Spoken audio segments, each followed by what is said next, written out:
요나서 4장 말씀으로 가서 4절에서 11절까지를 함께 읽도록 하겠습니다. 여호와께서 이르시되 내가 성내는 것이 옳으냐 하시니라. 요나가 성읍에 나가서 그 성읍 동쪽에 앉아 거기서 자기를 위하여 초막을 짓고 그 성읍에 무슨 일이 일어나는가를 보려고 그 그늘 아래에 앉았더니 하나님 여호와께서 박능쿨을 예비하사 요나를 가리게 하셨으니 이는 그의 머리를 위하여 그늘이 지게 하며 그의 괴로움을 면하게 하려 하심이었더라. 요나가 박능쿨로 말미암아 크게 기뻐하였더니 하나님이 벌레를 예비하사 이튿날 새벽에 그 박능쿨을 갉아먹게 하심에 시더니라. 해가 뜰 때에 하나님이 뜨거운 동풍을 예비하셨고 해는 요나의 머리에 쪼임에 요나가 혼미하여 스스로 죽기를 구하여 이르되 사는 것보다 죽는 것이 내게 나으니이다 하니라.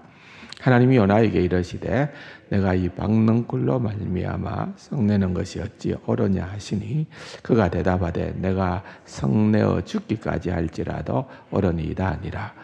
여호와께서 이르시되 내가 수고도 아니하였고 재배도 아니하였고 하룻밤에 났다가 하룻밤에 말라버린 이 박능쿨을 아꼈거든 하물며 이 큰 성읍 니느웨에는 좌우를 분별하지 못하는 자가 12만 명이요 가축도 많이 있나니 내가 어찌 아끼지 아니하겠느냐 하시니라.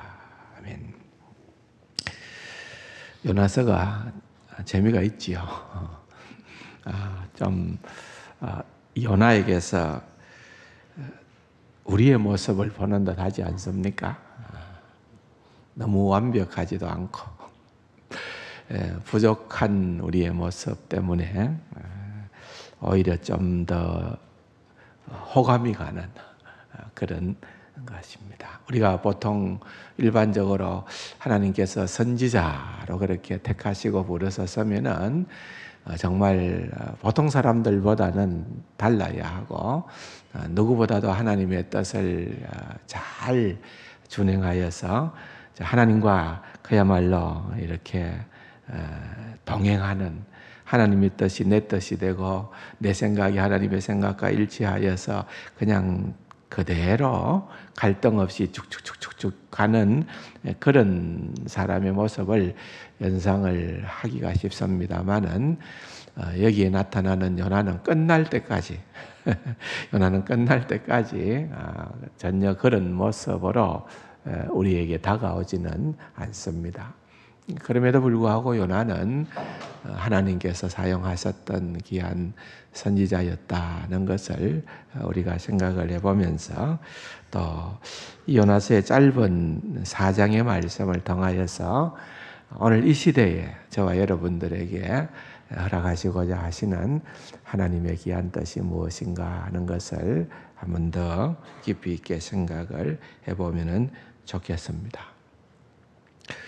처음부터 요나는 이제 불순종하고 하나님의 뜻을 거슬렸습니다. 그러다가 그가 폭풍을 만나게 되어졌고 정말 하나님의 자비하신 은혜로 예비되어진 물고기 배 속에 들어감으로 말미암아 구원을 받았지 않습니까? 그래서 구원은 주께 있습니다 라고 그렇게 고백을 하고 다시금 새로운 인생길을 시작합니다. 그리고 난 다음에는 이제는 어떻습니까? 하나님께서 큰 성 니느웨로 가서 주의 말씀을 니느웨가 멸망하리라 라고 하는 그 메시지를 전해라고 했을 때 그는 거침없이 나아가서 전했습니다. 그런데 문제는 그가 그렇게 메시지를 전했음에도 불구하고 그리고 아무 일도 일어나지 않았다는 것입니다. 이제는 그의 아주 그런 어떤 강력한 메시지로 인하여서 니느웨가 눈에 가시처럼 여겼던 니느웨가 수많은 나라와 백성들을 괴롭혔던 그 니느웨가 아수르가 멸망되어지는 그러한 꼴을 보고 싶었는데 아무런 일도 일어나지 않았다는 겁니다. 괜히 자신을 돌아보니까 자신은 바보처럼 느껴집니다. 니느웨 사람들은 하나님의 심판을 받아 마땅하다고만 느꼈는데 사실은 니느웨만 그런 것이 아니지요. 요나서를 통해서 우리가 깊이 깨달아야 되는 것은 누구라도 예외가 없습니다.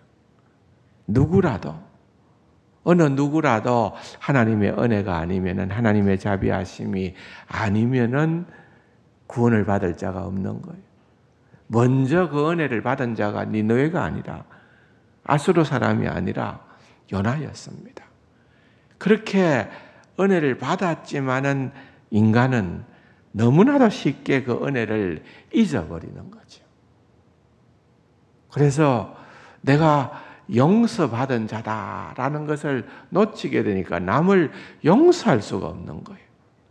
남의 죄악과 남의 잘못이 더 크게 보이는 거예요. 그래서 니느웨가 왜 멸망하지 않는가? 거기에 대한 불만이 막 또 부글부글 끓어오르는 겁니다. 다시 원상으로 복귀하는 겁니다. 원래 요나의 모습으로 돌아가는 거지요. 여기서부터 이제 하나님의 또 다른 설득이 들어가게 됩니다. 하나님의 은혜, 하나님의 설득, 하나님의 오래 참으심. 여러분 계속해서 보면은 4장 1절에서부터 5절까지의 대화들을 이렇게 지켜보고 있노라면은 어떻게 보면은 큰 소리 치는 자는 요나입니다. 요나가 막 큰 소리로 하나님을 향하여 따지듯이 그렇게 대듭니다. 하나님은 어떻게 해서든지 요나를 설득시키려고 애를 씁니다.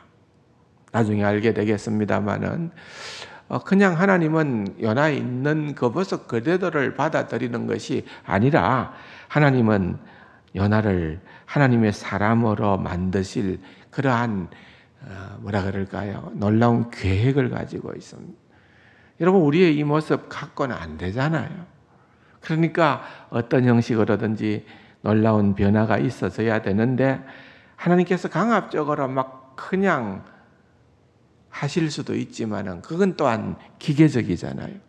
우리가 자발적으로 자원하는 마음으로 그렇게 되니까 이게 좀 어려운 과정들도 있고 또한 시간도 걸리고 쉽지는 않는 거예요. 그럼에도 불구하고 하나님은 참으심, 부드러운 대화로 시작합니다. 내가 성내는 것이 옳으냐? 하나님께서 4절에 그렇게 질문을 던집니다. 내가 성내는 것이 옳으냐? 네 마음속을, 네 중심을 한번 보라는 거예요. 네가 정말 그렇게 순종하고 했다는 그 행동 자체를 한번 돌아보라는 거예요. 너가 정말 바른 동기와 중심으로 했느냐는 거예요. 네가 이제는 내가 구원받았으니, 내가 하나님의 은혜를 깊게 알았으니, 내가 그 하나님의 은혜를 반응하는 그러한 자로 내가 어떠한 예외 규정도 없이 행하겠다고 그렇게 생각하며 살았느냐는 거예요.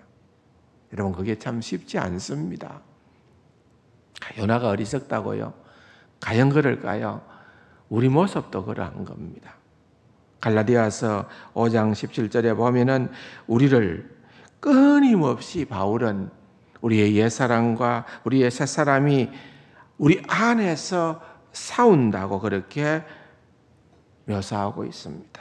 육체의 소욕은 성령을 거스르고 성령은 육체를 거스르나니 이 둘이 서로 대적함으로 너희의 원하는 것을 하지 못하게 하려 함이라. 계속 우리는 이런 어떤 영적인 싸움을 하고 있다는 것입니다. 또 누군가는 그러니까 우리는 그런 갈등 가운데 있는 아직까지도 좀 부족한 자들이기 때문에 우리가 실수를 해도 되고 잘못을 해도 되고 죄를 지어도 되고 하나님 앞에 핑계거리나 변명거리로 그것을 교묘하게 이용하려는 그러한 자들도 있는 것입니다. 그럼 결코 변명거리는 아닙니다. 그러나 그럼에도 불구하고 분명한 것은 하나님께서는 오래 참으신다는 거예요. 하나님께서는 크신 은혜와 사랑으로 참으시고 그 참으심은 다음이 없기에, 끝이 없기에 반항하는 우리를 포기하지 아니하시고 하나님은 그 손을 잡아주시는 하나님이시다. 우리에게 소망이 있다는 겁니다. 나를 잡아주시는 그 하나님이 우리에게는 소망이라는 것입니다. 그래서 설득을 하는 것입니다. 누가복음 15장에 보면은 아버지를 향하여서 대항하듯이 덤벼들고 있는 그러한 형의 모습을 우리는 그려볼 수가 있는 것입니다. 요나의 모습입니다. 요나는 그렇게 화를 내고 니느웨 성 밖으로 나와서 임시거처를 마련합니다. 그러니까 뭐 대충 만들어 놓은 임시거처니까 그게 뭐 그렇게 좋을 리가 만무하겠습니까? 만무하죠.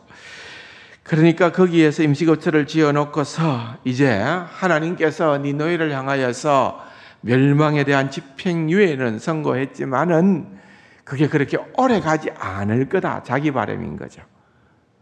조만간에 니느웨는 멸망하게 될 거다. 이렇게 생각을 하고 니느웨 앞으로 어떤 일들이 일어나는가 한번 지켜보자 하고 그렇게 주목을 하고 있는 것입니다. 하나님께서는 거기에서 요나에게 또 다른 교훈을 줍니다.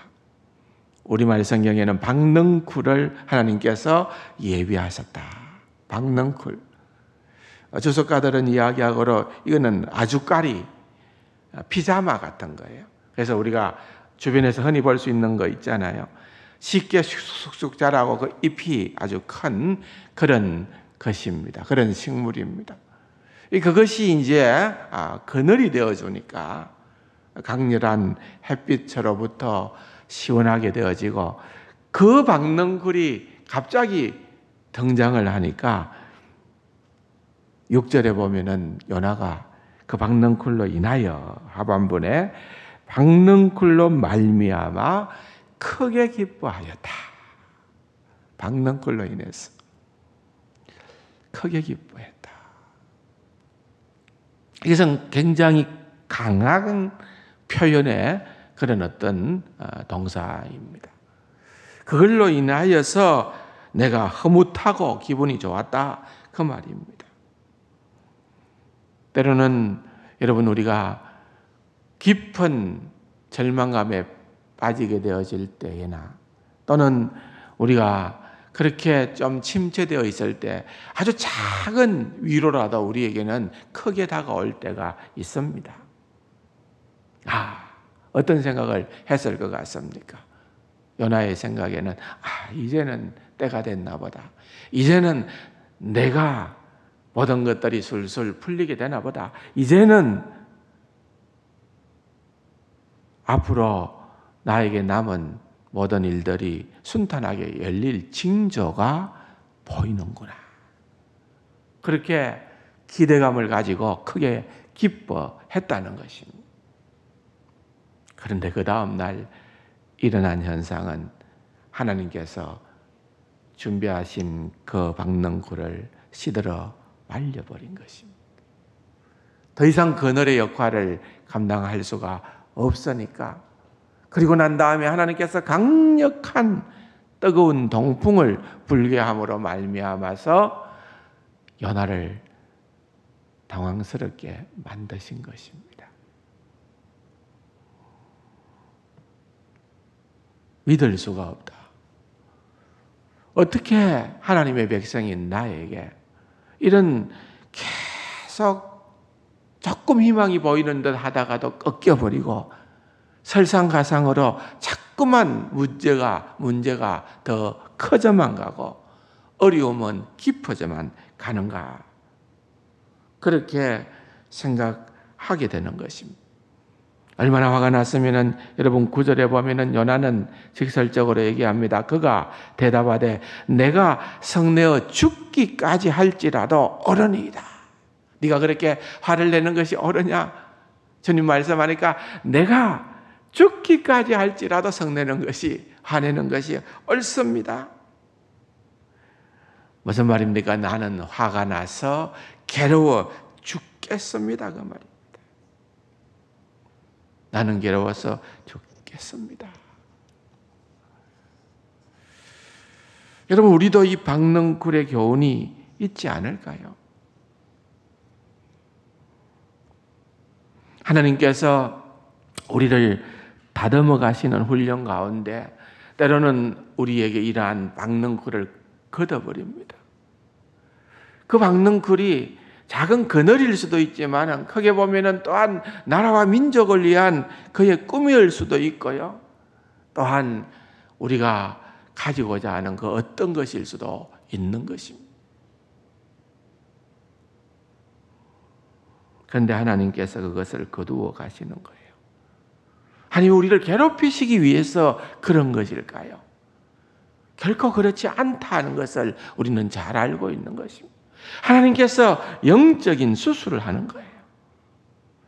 그렇게 하지 않으면은 우리가 변화되지 않으니까 여전히 우리가 하나님을 자꾸만 뒷전으로 놓으니까. 하나님은 필요는 하되 하나님이 주시는 그것 때문에 하나님을 찾는 것이 아니라 하나님 자신을 우리가 최고로 여기고 어떠한 상황 가운데에서도 하나님 제일주의로 살아갈 수 있도록 하시기 위하여 하나님께서 우리에게 박능쿨을 제외시킨다는 것입니다.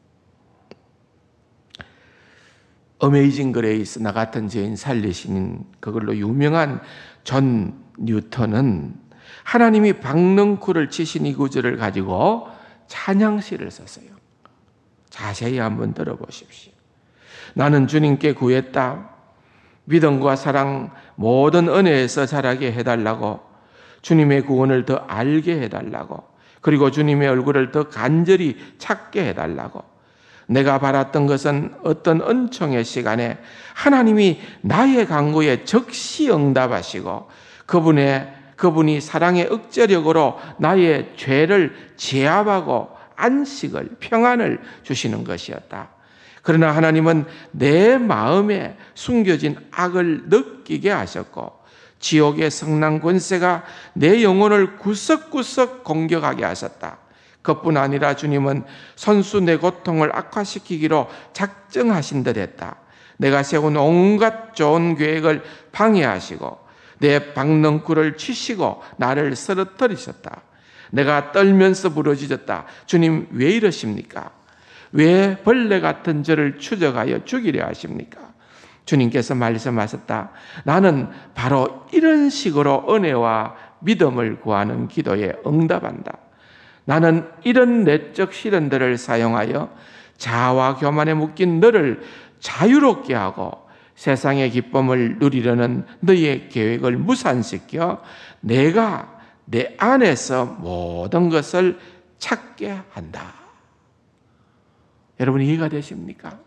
우리는 자꾸만 기도할 때에 내가 원하는 것, 내가 갖고 싶은 것, 내가 바라는 것, 그거 하나님 들어주시면 좋습니다. 하나님, 내 죄가 어떻든지 간에 그건 그냥 하나님께서 눌러주시고 그것을 발동시키지 않으면 되지 않습니까?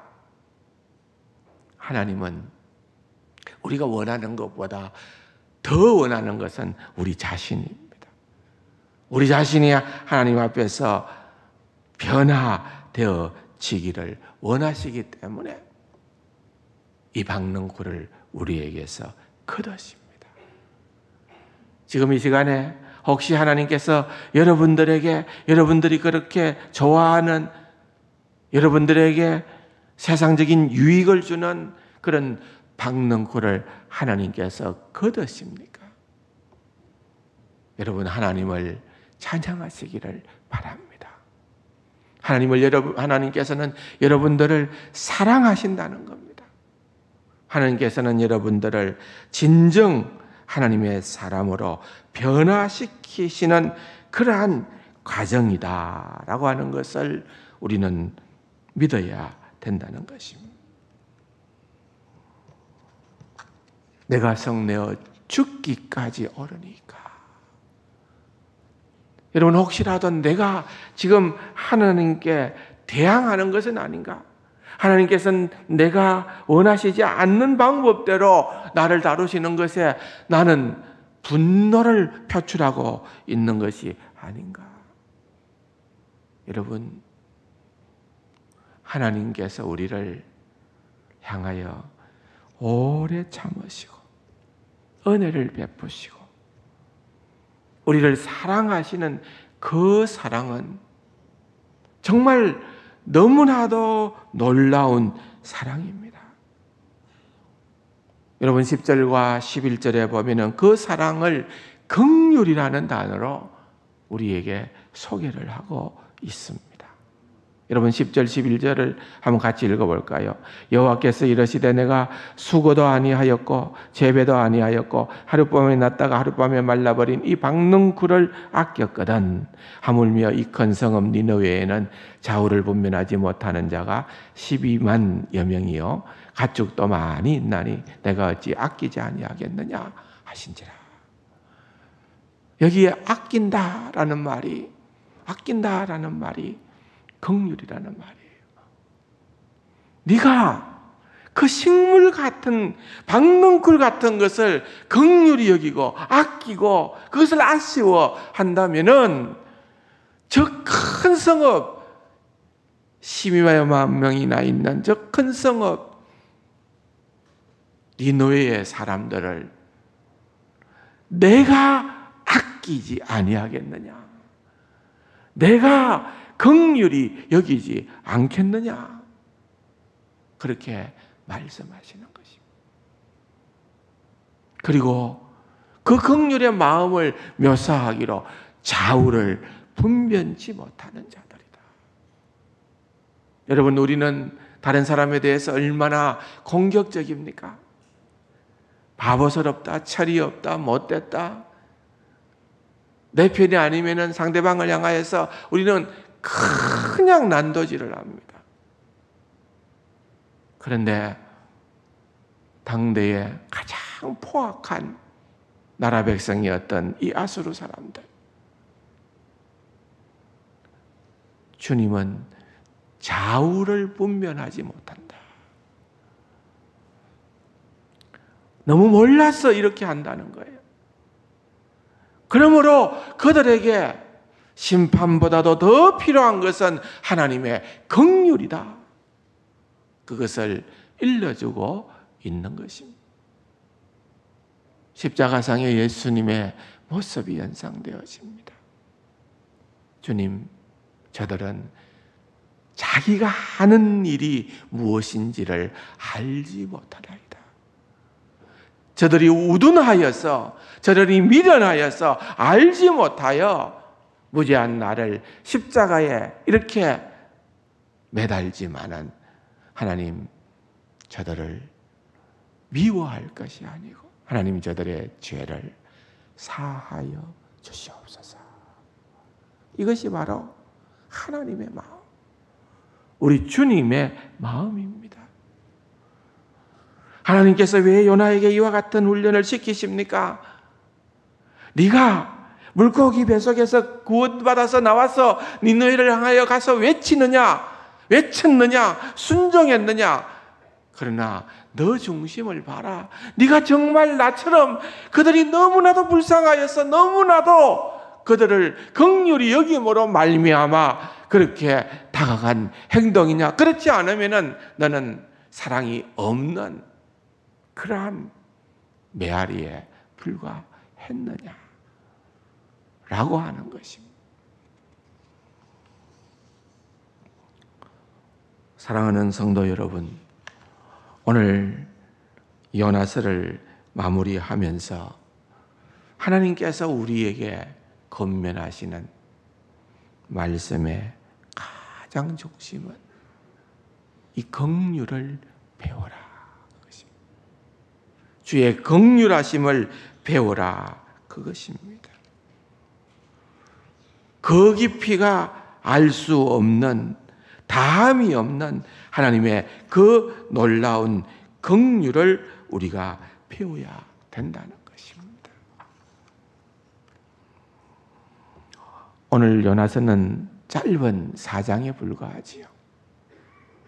그런데 구조적으로 볼 때에 가장 두드러진 특징 가운데 하나는 열린 결말입니다. 이야기 전체는 하나님께서 요나를 뒤쫓으시는 내용인데 처음에는 무시무시한 폭풍으로 나중에는 부드러운 질문과 논정으로 그렇게 하십니다. 그러나 방법은 다를지언정 목적은 여전히 동일합니다. 하나님은 요나가 자신의 모습을 보고 자신이 하나님의 은혜를 계속해서 거부하고 독선을 고집하고 있음을 깨닫기를 원하시는 것입니다. 하나님께서 마지막 질문을 제기하십니다. 너는 내가 니느웨를 긍휼히 여기기를 원하지 않지만 나는 그들을 긍휼히 여기는 것이 맞지 않느냐? 너는 박넝쿨을 그렇게 아꼈지만은 나는 이방인 하더라도 니느웨 사람들에게 긍휼을 베푸는 것이, 사랑을 시도해야 되는 것이 옳지 않느냐? 요나야, 내 마음으로 내가 가는 그 길을, 내가 하는 그 역사에 내가 함께 하지 않겠느냐? 여러분, 요나서는 어떠한 대답도 없이 끝이 납니다. 우리는 알지 못합니다. 요나가 거기에 대해서 큰 깨달음과 함께 주님 앞에 순종하고 그렇게 함께 갔는지, 그렇지 않으면 끝까지 자기 독선으로 하나님 앞에서 그것을 거부했는지 알 수가 없습니다. 요나서의 마지막 한쪽이 사라진 것만 같습니다. 이야기가 왜 이렇게 갑자기 중단되었는가, 그렇게 의아심이 들 정도로 요나서는 탁 마지막 열린 결론으로 갔습니다. 그러나 여러분, 이것이 놀라운 메시지입니다. 이 책은 우리가 자신의 개인적 운명을 깊이 생각하지 않을 수 없도록 하고 있다는 거예요. 요나에게 주신 메시지인가 동시에 오늘 우리에게, 오늘 이 요나는 바로 여러분이고 오늘 이 본문에 등장하는 요나는 바로 저인 것입니다. 우리에게, 나에게 던지는 주님의 그러한 질문이다. 그 질문의 핵심이 하나님의 긍휼하심에 있다는 것입니다. 사랑하는 성도 여러분, 요나서에 보면은 내가 이 박넝쿨로 말미암아 성내는 것이 옳지 않으니, 하룻밤에 났다가 하룻밤에 말라버린 이 박넝쿨도 아꼈거든. 하물며 이 큰 성읍 니느웨를 내가 어찌 아끼지 않겠느냐.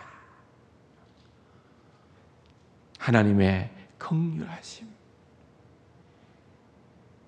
이스라엘을 향한 하나님의 불붙듯한 긍휼하심, 호세아서 11장 8절에 나타나는 그러한 하나님의 긍휼하심을 오늘 우리들도 소유하기를 요나서를 통하여 주님은 고민하고 있는 것입니다. 오늘 이 시대에 가장 중요한 그러한 메시지가 아닐까요? 이 어려운 시기에, 이 코로나19 시기에 주님 앞에서 이런 긍휼의 하나님의 백성이 되기를 소망합니다. 주님을 닮은 긍휼의 우리 성도들이 되기를 소망합니다. 그렇게 기도하는 귀하고 복된 우리 세상 가족들 되기를 주님의 이름으로 축원합니다. 좋으신 아버지 하나님 감사합니다. 우리 모두가 말씀대로 하나님께서 기뻐하시고 하나님이 원하시는 하나님을 닮은 긍휼의 그러한 사람들이 다 되게 하여 주옵소서. 예수님의 이름으로 감사기도 드립니다. 아멘.